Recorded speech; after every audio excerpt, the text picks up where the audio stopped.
Claasen. Thank you. Well, tēnā koutou katoa. It's wonderful to be here. I was having dinner last night with Errol, and we were talking about the first time I actually probably came to the museum was with Vincent Orange. Errol was there, and Brian Hewson, who's joined us this morning. And we were postgraduate students. Brian's right at the back. He'll put his hand up so you can see him. Put your hand up there, mate. So Brian was doing his PhD with Vincent, and so was I. And the reason we came wasn't to meet Errol, to be honest. Vincent said there would be free food. And as PhD students, of course, we were going to be there every day of the week when someone offers us free food. We're going to be there. Look, it's my pleasure to talk to you today on the subject of Keith Grid Caldwell, who you can see just looking absolutely magnificent here. And when I went to the publisher and I said to her, look, you know, we did Fearless. I'm very proud of how that turned out. But, you know, there's one person in this book that's deserving of their own biography. And I turned to the page where this picture appears inside this book. And Nicola Leggett, the publisher, said, gosh, doesn't he have smouldering eyes? And she said, we'll do it. So, he kind of looks the part, doesn't he? You know, 3 months before the end of the First World War, our man Keith Caldwell was flying in a 3-man patrol over the Western Front. At 16,000 feet, he and his wingman, Sidney Carlin and George Hicks, pointed their machines, their Royal Aircraft Factory SE-5As, deep into enemy territory. In the distance, they spotted dark spots.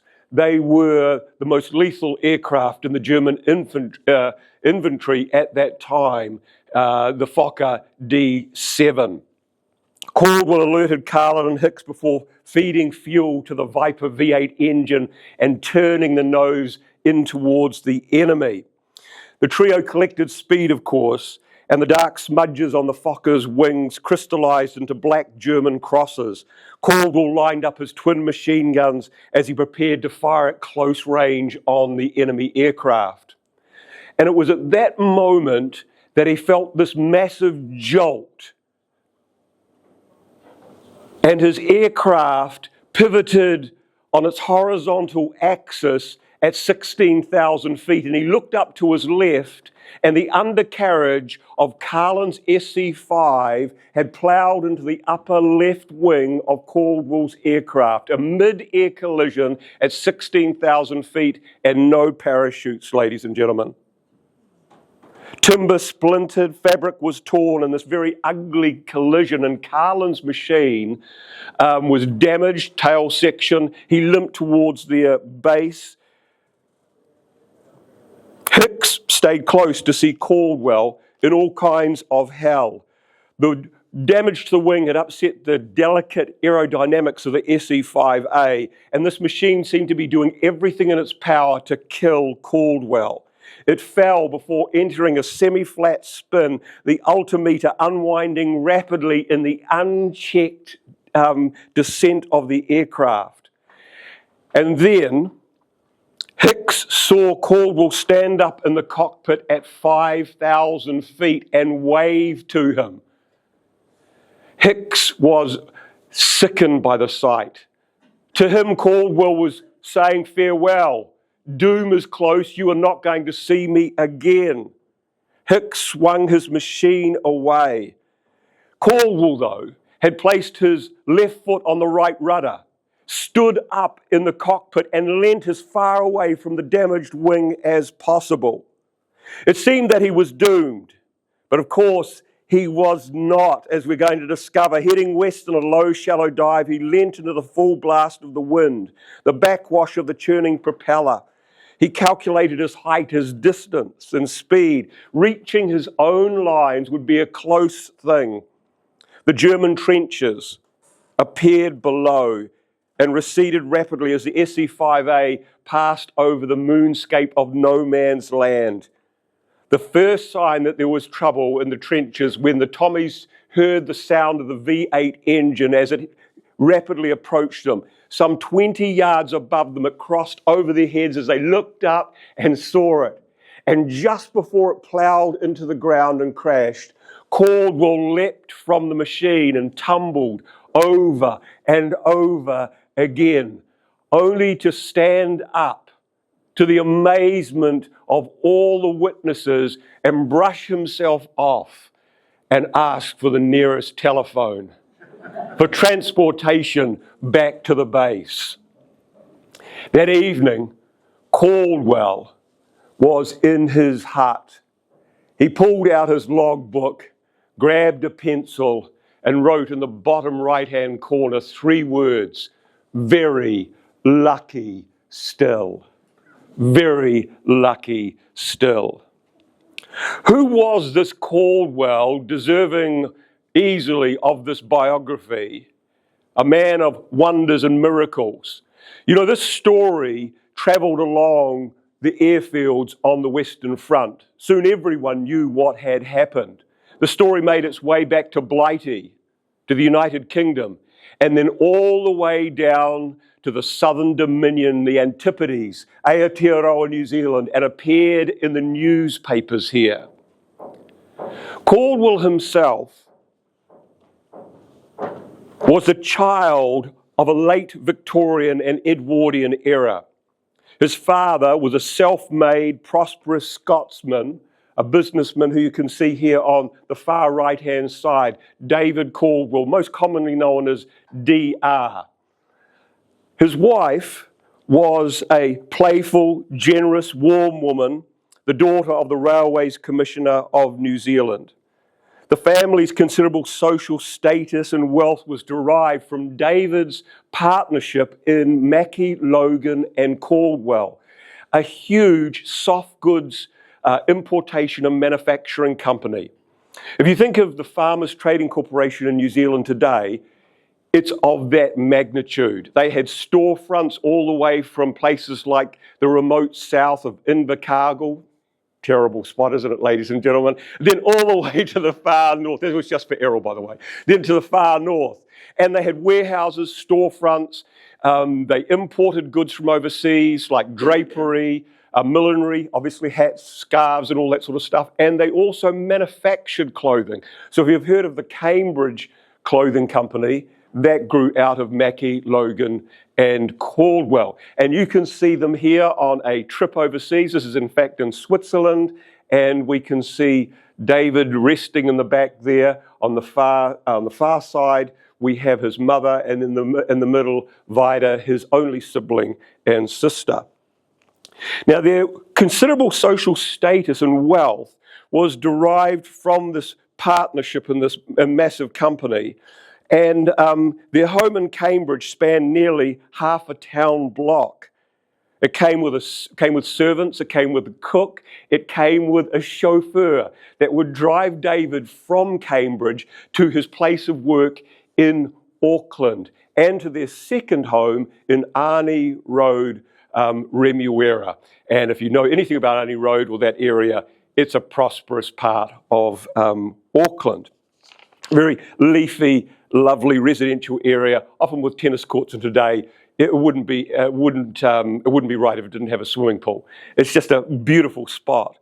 Now, if Caldwell's work ethic and playfulness in later life could be attributed to his respective parents, many of the strong dispositions that he had that would make him such a successful officer in the air service were accumulated in one of the colony's premier educational institutions. And that is, of course, and some of you may be alumni of this venerable institution, Whanganui Collegiate School, which he attended. He had previously been at King's for a short period, just for 1 year, and then off to Whanganui Collegiate School. Now, the leading schools of the nation, of which this was certainly one, and I would argue is today, is still today, replicated the aesthetics and manners and teaching practices and philosophies of the English public schools, whose dual goals were the education and building of character in boys like Caldwell. The supreme aim, in the words of Caldwell's principal, was to train men to be good citizens, to make them able servants of God, king, and country. Quite different to our modern education system. The classrooms often reinforced this kind of message. Here you can see a couple of 10-point stag trophies looming over the wall. I mean, that would be a fantastic classroom, wouldn't it, ladies and gentlemen? You're definitely not going to find these kind of trophies in a modern-day classroom in Christchurch, I would suggest to you. But look at all the pictures that are on the walls. It's lined with photographs and prints of people like Lord Nelson, the Duke of Wellington, Earl Kitchener. These were not only victors in great conflicts, but they were the personifications of bravery, honor, and sacrifice that these boys should seek to emulate. The links between sacrifice and war was very evident in the chapel. And the chapel at Whanganui Collegiate School has this magnificent window which is dedicated to those boys who would go on to give their lives in the Second Anglo-Boer War. And so you've got this idea of Jesus giving his life for humanity, and therefore as followers, as Christians, people are going to give their lives in sacrifice for other people. And you've got these two things going on in the chapel. And of course the stories that they heard and the ideals that were presented to them, some were fictional, some were real. Heroes of the past and present were the cultural markers, I would say the North Stars that the boys sought to follow. King Arthur, Odysseus, Jesus of Nazareth, Robert Falcon Scott were all important individuals. Moreover, in all of this, politicians and schoolmasters of the era wanted young men and women fit to advance in imperial and national causes. The boys would gain many of their lifelong values of self-discipline and dedication and ideas of sacrifice to the two principal games of the empire, cricket and rugby. This idea of muscular Christianity was very prevalent in this period. And of course, cricket produced the gentlemen of the empire. This is what people believed. And rugby produced the men of the empire. Implicit in all of this, and of course Caldwell's on the far right-hand side here. He was in the first 15, he was in the first 11, he was fantastic at tennis, he was great at golf, he contested the heavyweight championship at the school, so he was a very good boxer. He could do it all. And, in his final year, he was written up as the best all-rounder at the college in any sporting endeavour. Implicit in all of this were martial activities or warlike activities abounding. Caldwell ended up being a colour sergeant at the school in one of its battalion's companies. The boys would stand on the deck of HMS New Zealand on her tour of the nation, and numerous high-ranking officers often turned up at the school to address them on an annual basis. For example, when Major General Alexander Godley spoke at a prize giving, he reminded them that their great privileges as boys at this type of college meant future responsibilities, a kind of Peter Parker moment.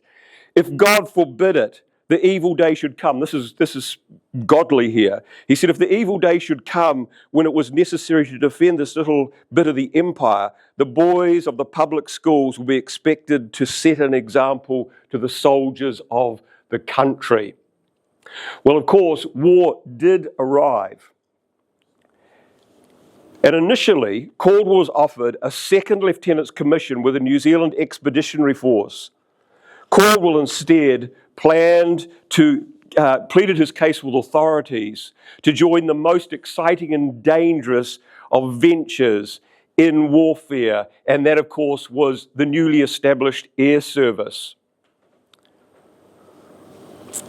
He would be in the first cohort of students in the newly established and famous Walsh Brothers Flying School in New Zealand, in Auckland.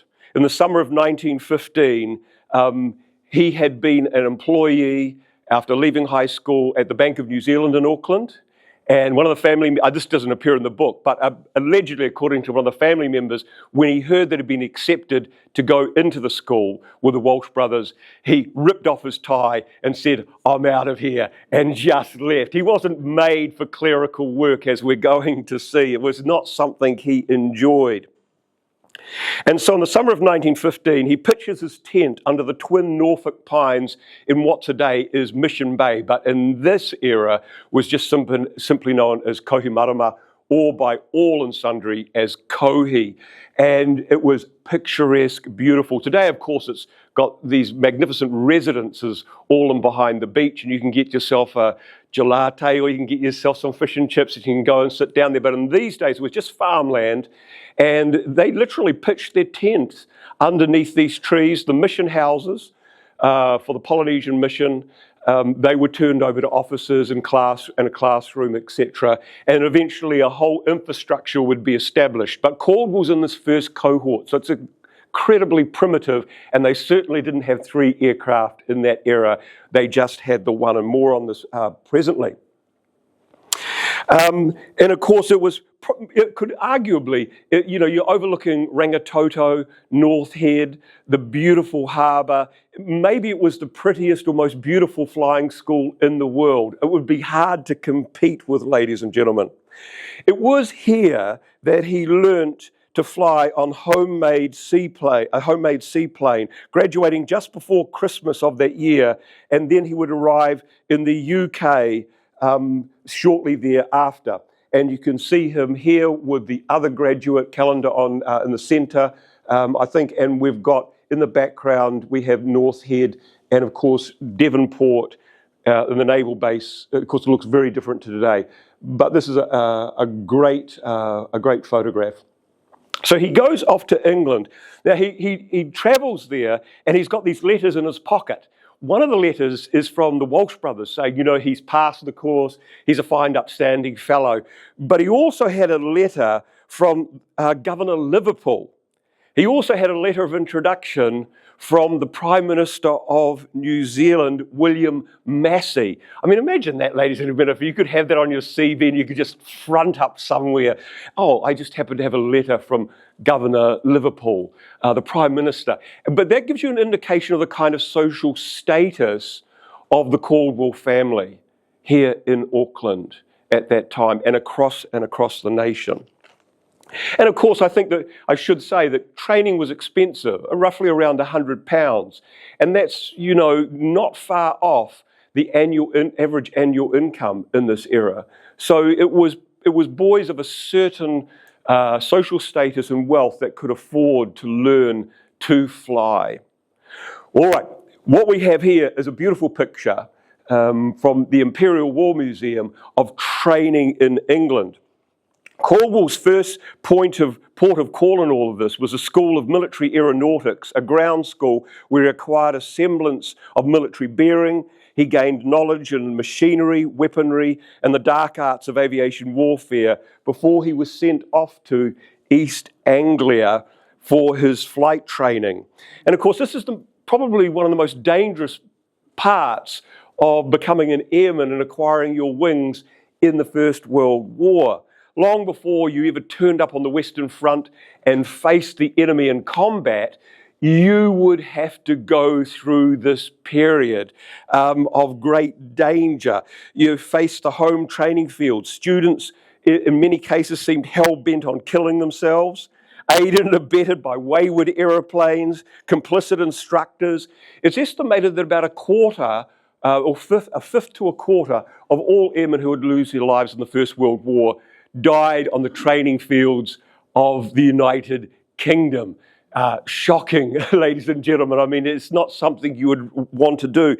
Fortunately for Caldwell, though his training in New Zealand had been slow, it had been plodding, he hadn't actually acquired a huge amount of hours, it had been safe. In fact, no New Zealand airmen were to lose their life in training in New Zealand, either in Auckland or down here in Christchurch. And of course, one of the reasons for that is the aircraft was so precious. In England, you could have crashed aircraft all over an aerodrome, but there were just more that could be could be accessed quickly. But it took a long time, of course, for aircraft like that to make their way to the Antipodes. So you had to be super careful. And of course, the Walsh Brothers aircrafts were, early aircraft certainly was underpowered and immensely safe. Anyway, fortunately, because of the slow instruction and safe instruction, he got through this period in East Anglia very well. The only mishaps were he got lost a couple of times. If you look at his logbook, you know, he in long distance flights, which of course you have to be able to navigate while you're flying, ladies and gentlemen. There are no Google Maps. It is more difficult than you would think. And of course, East Anglia, fairly flat, easy to get lost. And so he would end up landing in like a farmer's field somewhere, find out that he was in the wrong place, he'd gone in the completely wrong direction, and then he would, you know, take off and set course back to the base or the training airfield. Well, he ends up being posted to 8 Squadron in 1916, in July of 1916, during the brutal Battle of the Somme. He arrives a unit equipped with the Royal Aircraft Factory BE-2C, which you can see here, a very stable type of aircraft, but as we're going to see, quickly slipping into obsolescence. A few days after his arrival with this squadron, it's a reconnaissance squadron. We're going to look at what sort of activities Caldwell was involved in. He had only about 30 hours in his airman's logbook before he went out on his first operational sortie. That is a very small number, ladies and gentlemen. You know, you would hope that someone would have about at least 100 hours, and even that's pretty low in the grand scheme of things. But if you had 100 hours, that's a great amount of time to have in an aircraft. A few days later, with only these 30 hours, he was inserted into a bombing raid on German positions south of Arras. It was a nerve-wracking sortie threatened by anti-aircraft fire with the ever-present danger of the much-feared Fokker Eindecker, the first point-and-shoot single-seat fighter of the war. Now, Caldwell's operations involved reconnaissance, but really it was an artillery cooperation unit, which simply meant that they would take off and then they would fly a figure 8 out towards over enemy lines and spot enemy trenches and particularly enemy artillery batteries. And they would range in the big guns. So what we've got, of course, the king of the battlefield in the First World War is not the barbed wire, it's not the machine guns, it's not tanks, it's artillery, which really governed the course of the war. And so Caldwell would be able to fly over, see where the shells were landing from the British artillery, and then if they were obviously missing, he would be able to go back. They would be able to drop something. Later in the war, they would be carrying kind of one-way wireless, you know, with a Morse code, and they would be able to signal. But early in the war, you're dropping something off. And in that way, they would gradually range the British artillery onto the German artillery or other German emplacements, etc. And it's kind of monotonous work. On other occasions, he would be involved in bombing raids, which invariably would be just himself. The aircraft was really not powerful enough to have an observer on those occasions, and he would be releasing the bombs on the enemy positions. He was not particularly excited by this. Some men really enjoyed these missions. He found them tedious and repetitive. On the 16th of August, he looped his BE-2C at least 3 times, we have records of, which is not something that's advisable, ladies and gentlemen. On one occasion, he did it with a very large observer, but he hadn't warned the observer that he was going to do it, and the observer himself had never been looped in an aircraft. So, you know, he's sitting, and the observer sits in the front, by the way, I should have told you that. The pilot's in the rear seat on the BE-2C. And in the middle of the loop, his observer was really too heavy to try this with. The aircraft kind of caught halfway round and then finally made it round. But in the process, the Lewis machine gun came loose and embedded itself in the wing, one of the wings of the BE-2C. So as they're heading back to the base, Caldwell, of course, he's just a second lieutenant. He's panicking because he realizes he's not supposed to be looping this aircraft. He's damaged the aircraft, and when he lands, it's going to be abundantly obvious that he's done something he shouldn't have done. So he signals to Corbusier, the observer. He says, I want you to climb out on the wing, and I want you to grab the machine gun, and I want you to put it in the back in the bracket where it belongs. And so Corbusier, who's just recovering from having been looped, is like, no way. There's just no way I'm doing this. You know, he's white as a sheet. And so Corb was very frustrated by this, of course. So what he does is when he lands, he taxis to the end of the aerodrome so the commanding officer, the major, can't see any of this. And then he gets one of the, maybe a rigger or a mechanic to come out and fix it up. And that way he didn't get caught for doing all of this. But, you know, he generally found all of this stuff quite boring and tedious. And fortunately for him, on the airbase, at the time he was there, the great Albert Ball had been posted to 8th Squadron, which is, if you know anything about Albert Ball, one of the strangest things to occur, because Albert Ball was really the first celebrity British airman and a great fighter pilot.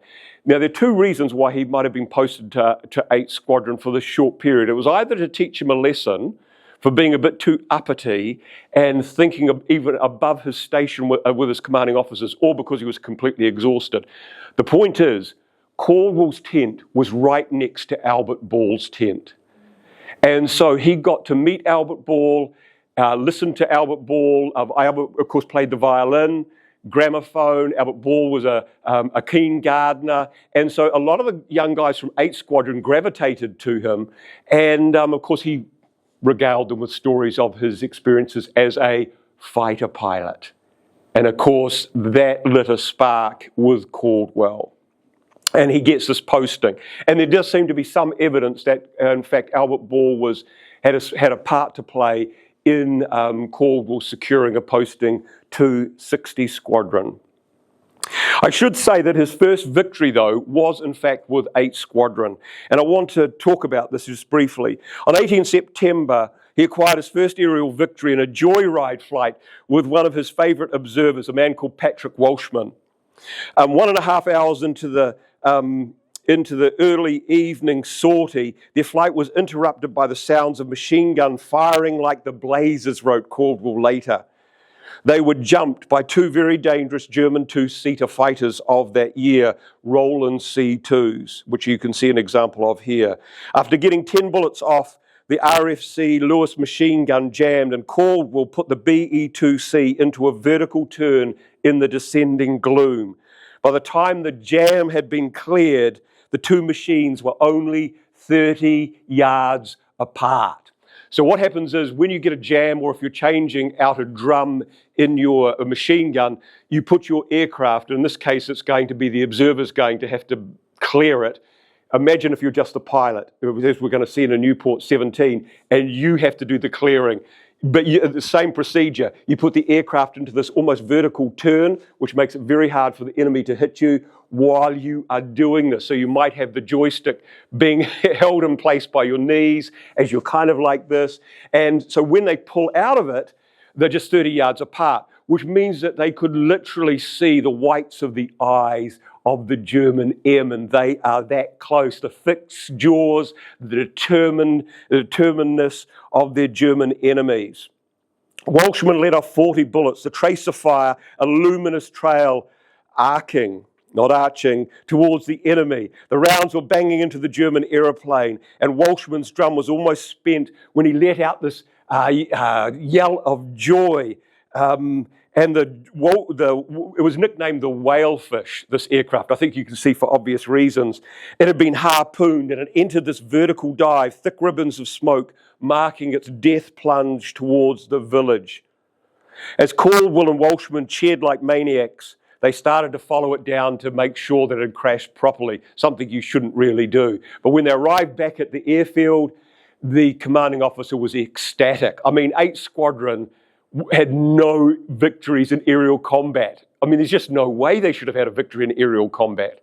But Caldwell secured the first of them. Well, he ends up in 60 Squadron, in part thanks to Albert Ball. The BE-2 was slipping into obsolescence. He was unable to replicate these successes, and by the end of the year, the Germans were gaining the ascendancy with the arrival of new machines Albatross fighters. We'll see some pictures of these presently. And a new breed of German pilot, Richthofen, Udet.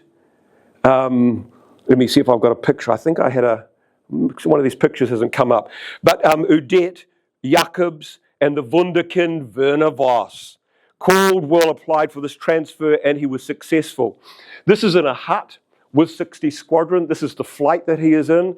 Just to give you some context here, a squadron had 3 flights, A, B, and C. This is C flight, and Caldwell is tucked in here with the scarf, with his head slightly down at the front, and that was normally how he appeared in photographs. He was not a big man for the camera, so he always slightly dips his head, as you can see here, and you'll see this with other photographs.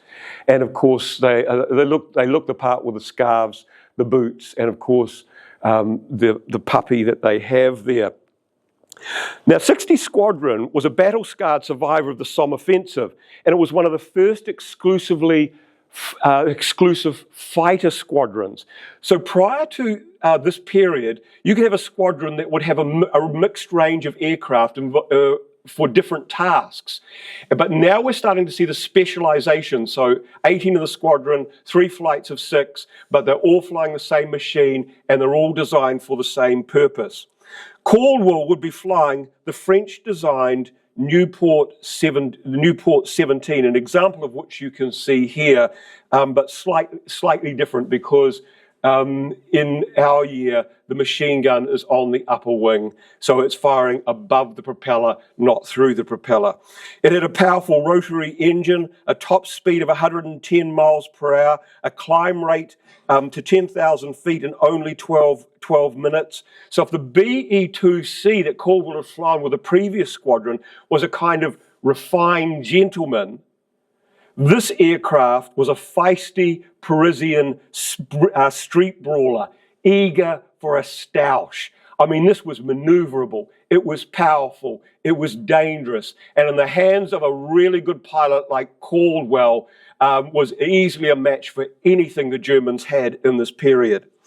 And it was with 60 Squadron that Caldwell acquired his nickname that appears on the cover of this book. I know many of you are itching to buy a copy. Wait till we're finished. And so Caldwell was there one day, and he went on this operation, and he had engine trouble. So he had to return to base. The commanding officer is Caldwell. Why have you returned early? And Caldwell said, because my grid was lousy. And what he had done was he had applied the word grid to his aircraft, which was an Edwardian slang word in New Zealand for a bicycle, a push bike.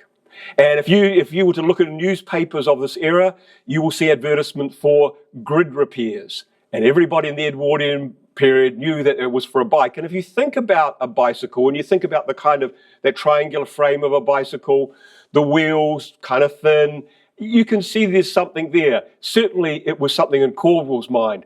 So thereafter, he was invariably known as Grid by all and sundry. When he becomes a flight commander, or even as a pilot, he would say to his mechanic, you need to check something up on my grid. And what we're going to discover is when he becomes a flight commander and then in charge of a squadron, he'll say, ladies, let's get the grids out.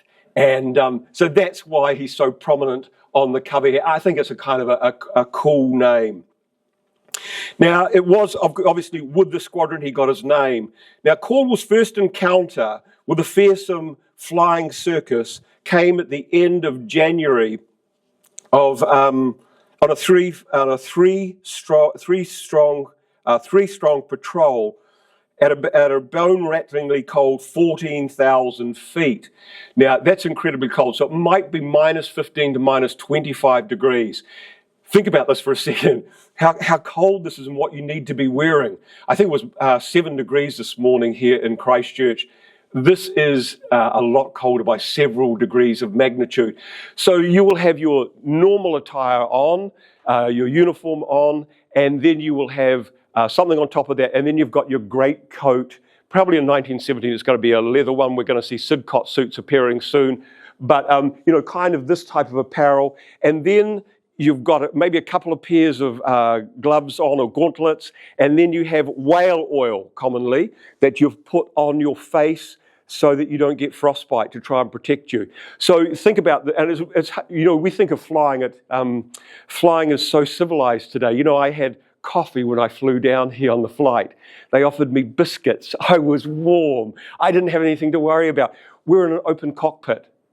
There is no oxygen. At 14,000 feet and higher, you're starting to get hypoxia. And so for a long sortie, so you might be in the air an hour and a half, you're starting to get diminished acuity. You're starting to get headaches.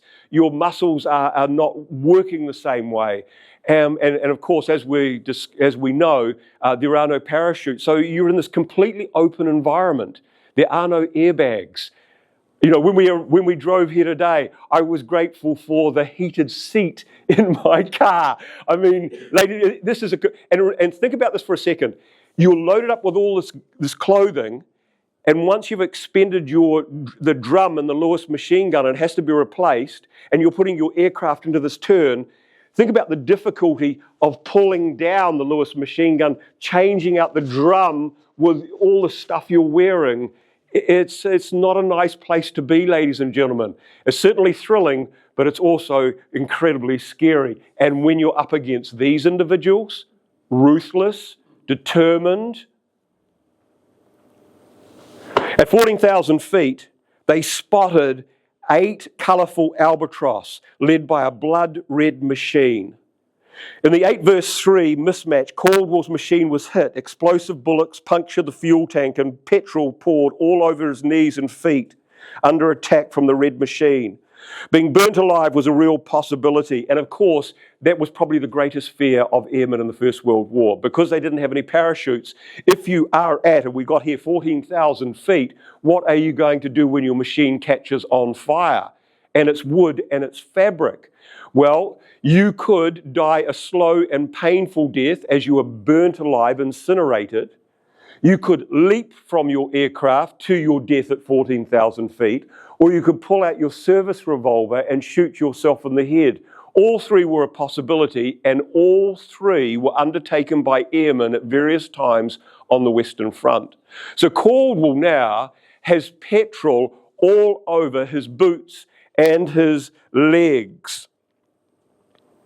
He swings out, he manages to escape, fleeing to the aerodrome.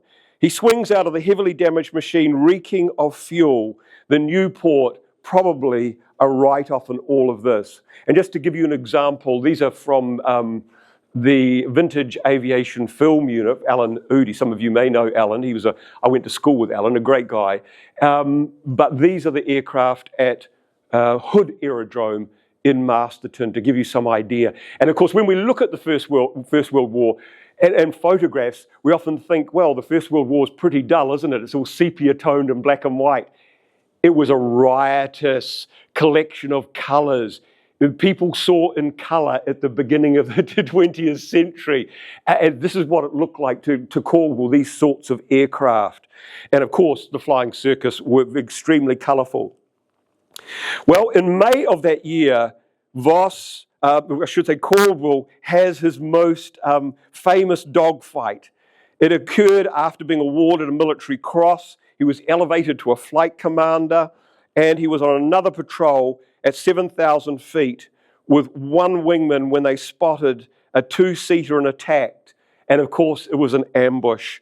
Caldwell's wingman was immediately killed, and 3 enemy machines latched themselves onto Caldwell. He evaded one of them, but the third, a purple-winged Albatross D3, couldn't be shaken. It was Werner Voss.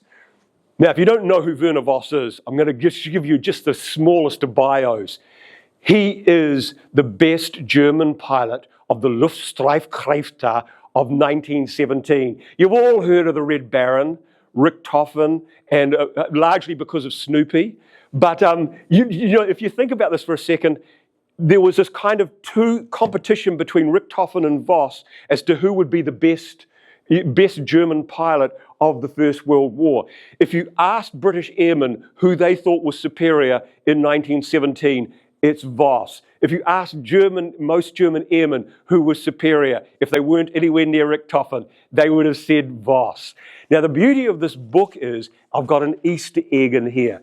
And you're only going to know about this Easter egg because you're here today, because I don't write about it in the book. What I did was I decided that we would have the inside cover of the book representing Caldwell's most famous dogfight. So on the front of the book, we have the silver of, which was the colour of the Newport 17 with the British roundel here. And then on the back, we have the upper wing of Werner Voss's aircraft with this beautiful purple and, of course, the Maltese cross of that era. So whenever you take the dust jacket off the book, you'll know what all this is about, while everyone else will be blissfully unaware of what is going on with the book. Now, Werner Voss at this point has 20 victories in aerial combat. Caldwell has 2. Werner Voss's aircraft is faster. It's more powerful. It has 2 machine guns. Caldwell has 1.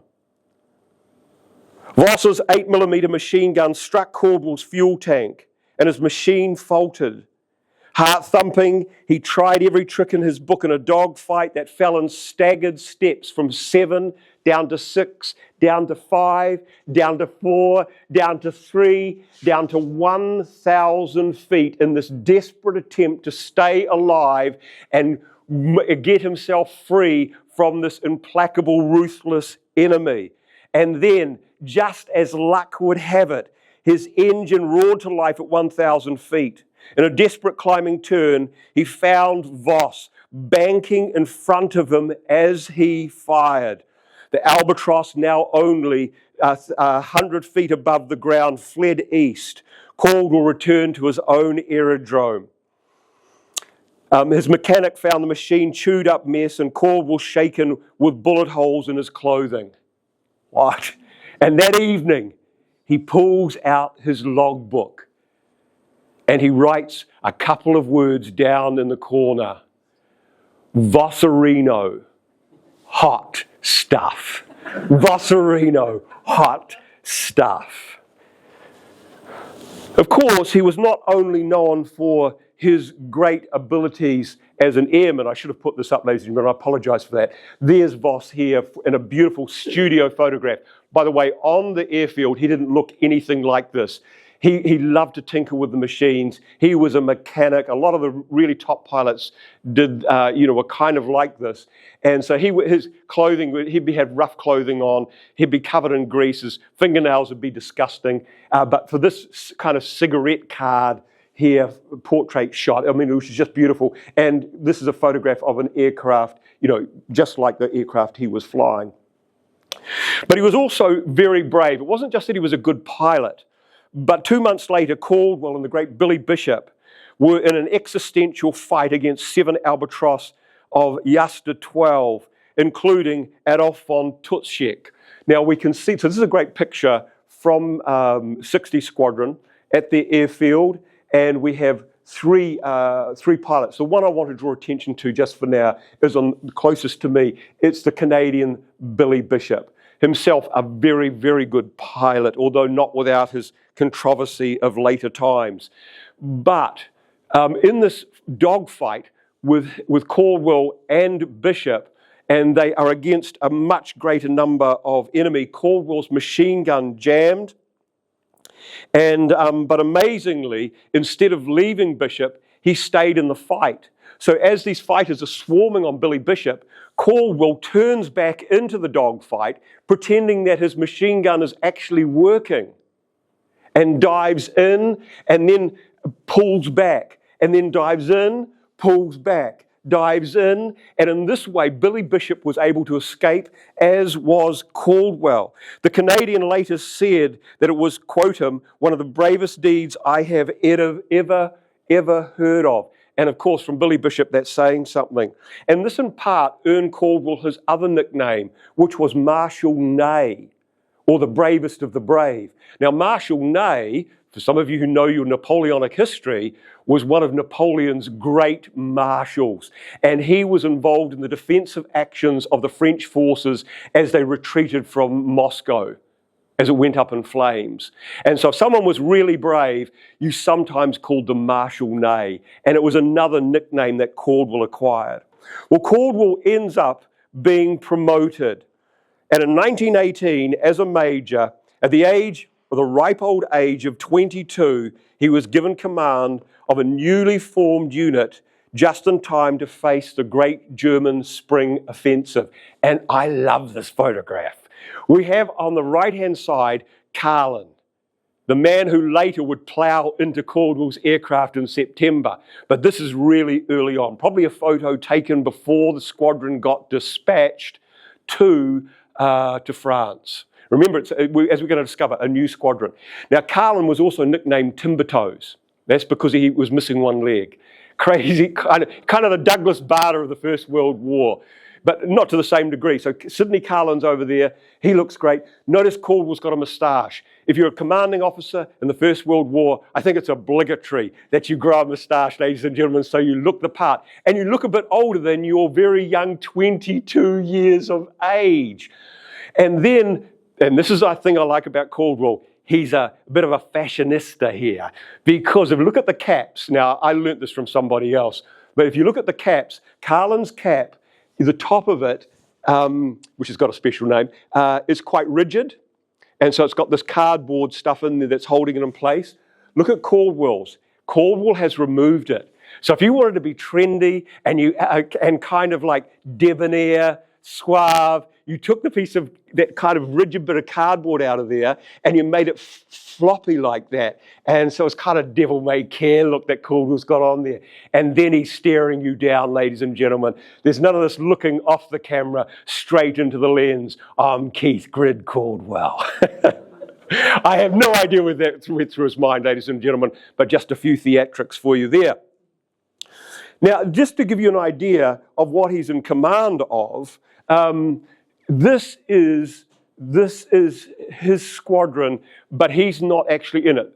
Unfortunately, we've got other pictures of the squadron, but I wanted to show you this rather than the photograph of him with just the pilots, because I think people get the misconception that if you're a major in command of a squadron, it's you and 18 individuals and the aircraft. In actual fact, you're in command of about 200 plus people. That includes infantry that might be securing the airfield. You've got security people. You've got an intelligence officer, a recording officer. You have riggers. You have mechanics.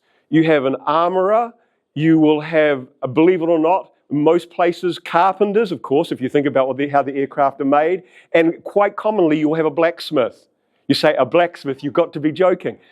In addition to the tenders and the car that you might have as a commanding officer, you definitely had a car, you might have a collection of horses that the officers could ride around on as well. So you had all of this. And think about this.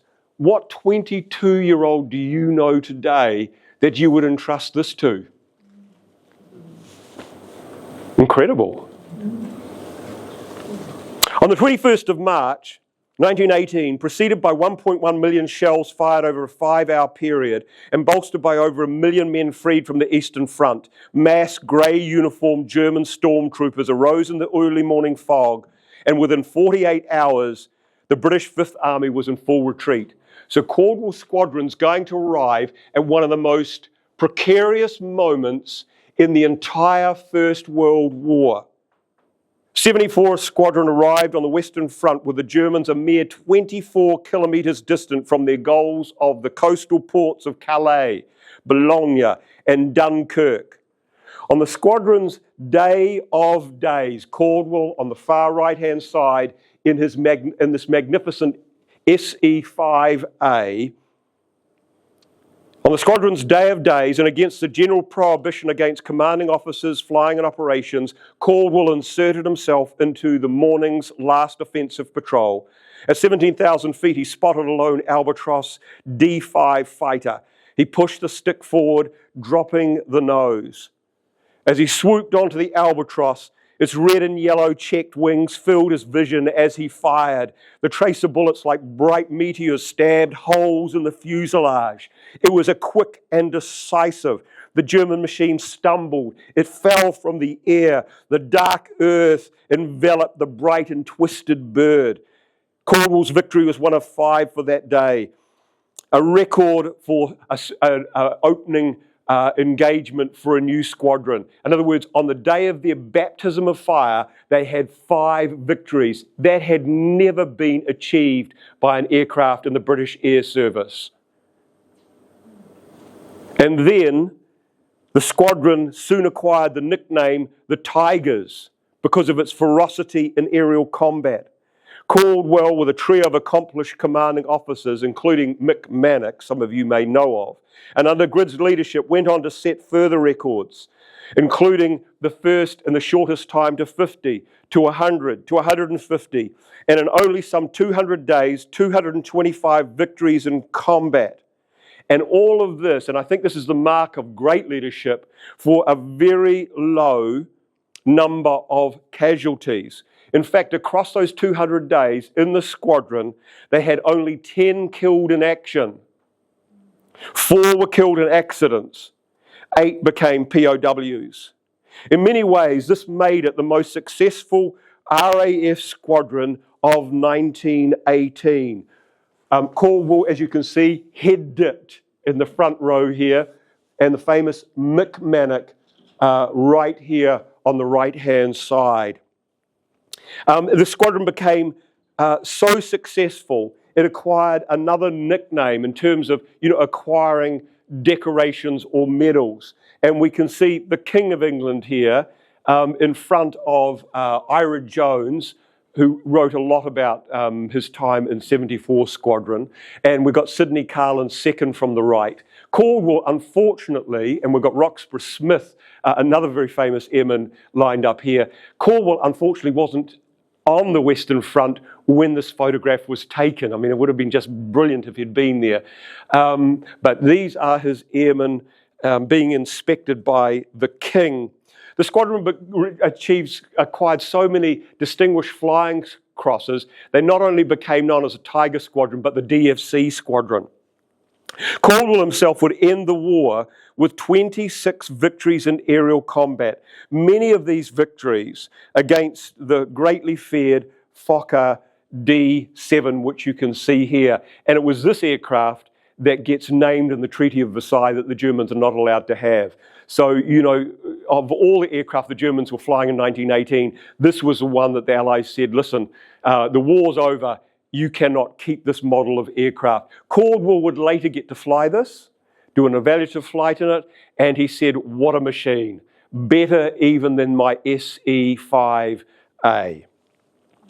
Well, Caldwell's longevity as a pilot from 1916 to 1918 meant that he had witnessed firsthand the development of the war's single-seat fighters, aerial fighting tactics, and the rapid advance in aircraft from the slow Walsh Brothers seaplanes to the most powerful machines of his era. And I was going to ask, Dave, how much time have I got, sir? Should I be winding up right now? I think I should. I think I might leave it there and open up for questions. I was going to talk about his interwar career, Second World War career, but I've actually gone a little bit over my time in the First World War, so I apologize for that, ladies and gentlemen. If you want to know more about all of that, I would definitely get the book. One of the things that struck me about Caldwell is I thought the book's going to be dominated by the First World War, and I think you can see why. I mean, I've only just scratched the surface in the short time we have here. They took 30,000 words out of my book. So there's even more that could be in there, but just for pace and everything else. And so we've just, in the short time we've been here, it's really a small amount. But I thought his Second World War service, I didn't know anything about it when I started this project. I thought, I don't know if this is going to be, it's going to be fun. I'll give it a chapter. That was my plan. And then when I discovered what happened, particularly at Station Wigram here, and the kind of controversies and dramas he was involved in, and the training of, I think, some 2,000 airmen who would end up with the RAF flying principally in Bomber Command, and then airman for an aircrew for the Royal New Zealand Air Force in the Pacific. And then he would be involved in the repatriation of thousands of airmen from Europe in London and all that sort of stuff. So I was amazed at what I found, and then his family life. You know, when he leaves and comes back to New Zealand, he really found it difficult to accommodate himself to civilian life. And his father said, okay, let's go on a bit of a trip across the Pacific. And as they travelled up to Honolulu and I think off to the west coast of the United States, they discussed, he settled down, and they decided that he would take up farming. Something that was physical and he could burn off his energy and everything else. Still playing rugby, still driving fast cars. But you know, he used to have here on this base a Jaguar, a red Jaguar sports car that he would zoom around the airfield on when he wanted to go places.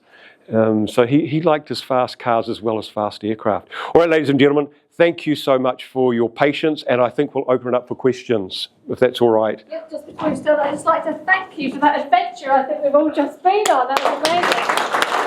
Thank you, Amanda. So yes, we can have a few question and answers, maybe for 10 minutes, Max. That would be lovely. Thank you so much. That was just wonderful.